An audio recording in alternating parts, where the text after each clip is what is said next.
Good morning students, welcome to your science class. In today's class, we will read lesson number 6 from your science course book, and the topic of our today's class is teeth and microbes. सबके पास teeth हैं? सब अच्छे से clean करते हैं? Okay, कुछ बच्चे नहीं भी करते हैं। तो आज हम पढ़ेंगे टीथ और उनकी देखभाल कैसे करनी है हमें, ठीक है। Please open your science book, page number 71. Right 3 things that we can do with our teeth in the boxes. जो ये टीथ के सामने 3 बॉक्सेस बने हैं, यहाँ पर आपको 3 चीज़ें लिखनी हैं जो हम टीथ से करते हैं। जैसे टीथ से हम बाइट करते हैं, काटते हैं, टीथ से हम च्यू करते हैं, खाना चबाते हैं, और टीथ जो है हमारी स्पीकिंग में भी हेल्प करते हैं। तो टीथ बोलते हैं, बोलने में हेल्प करते हैं। Teeth, we need teeth not only to bite and chew but also to talk, smile and whisper. दांत ना सिर्फ हमारी बाइट करने में, च्यू करने में हेल्प करते हैं, बल्कि वो हमारी बातें करने में और स्माइल करने में और विस्पर यानी फुसफुसाने में भी मदद करते हैं। अगर आपके टीथ नहीं होंगे, सोचो आपकी स्माइल कितनी बेकार लगेगी, है ना। Babies are born without any teeth. बच्चे बिना दांतों के पैदा होते हैं। By the time they are 6 months old, जब वो 6 महीने के होते हैं, they get their first tooth, तो सबसे पहली बार उनके दांत आते हैं।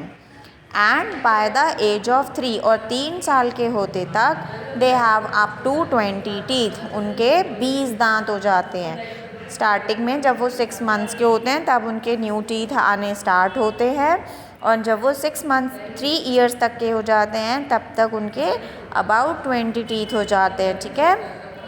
This set of teeth is called the milk teeth और टेम्परेरी टीथ। ये जो दांत निकले हैं उनके, इन्हें हम सेट ऑफ मिल्क टीथ या फिर टेम्परेरी टीथ बोलते हैं। बाय 5 और 6 years ऑफ एज, 5 और 6 साल की उम्र तक, the milk teeth start falling, ये दूध के दांत गिरने शुरू हो जाते हैं। And are replaced by a set of permanent teeth, और इनकी जगह पर सेट ऑफ परमानेंट टीथ आने लगते हैं। अब जो टीथ आएंगे परमानेंट वाले वो नहीं हटेंगे, वो बुढ़ापे जब बुढ़े हो जाएंगे ना तब टूटेंगे, ठीक है। An adult has 32 permanent teeth. एक एडल्ट जो होते हैं, एडल्ट मीन्स 18 years और अबव जो होते हैं लोग, उनके मुंह में ऑलमोस्ट अबाउट 32 टीथ होते हैं और वो परमानेंट होते हैं, ठीक है। मिल्क टीथ नहीं होते। मिल्क टीथ तो 6-7 years की एज से टूटने स्टार्ट हो जाते हैं, 1 by 1 टूटते जाते हैं, हटते जाते हैं, और उनको रिप्लेस करके न्यू टीथ परमानेंट वाले आ जाते हैं, ठीक है। Structure of a tooth, a tooth has 3 layers। दांत की 3 layers होती हैं। सबसे पहली होती है इनामल, सेकंड होती है डेंटाइन, और थर्ड होती है पल्प, ठीक है। जैसे हमने अर्थ की लेयर्स पढ़ी थी ना, क्रस्ट, मेंटल और कोर, उसी तरह हमारे दांत की भी 3 लेयर होती हैं, enamel, dentine and pulp. A tooth is made up of 3 parts। दांत के 3 पार्ट होते हैं, क्राउन, नेक एंड रूट। अच्छा, यहाँ पे देखो लिखा है लुक इट अप में, who is an orthodontist. Orthodontist क्या होता है? और सेकंड लिखा है what are deciduous teeth. Deciduous teeth क्या होते हैं? ये दोनों आंसर आप फाइंड करके बुक में लिख के रखेंगे, ठीक है। आपने इसका आंसर फाइंड करना है और इसी के नीचे ये स्पेस में यहाँ पे लिख लेना, और इसका आंसर फाइंड करके यहाँ पे लिखना, ठीक है। आपने आज की डेट डालनी है यहाँ पे, और ये दोनों इसी पे करने हैं, ठीक है।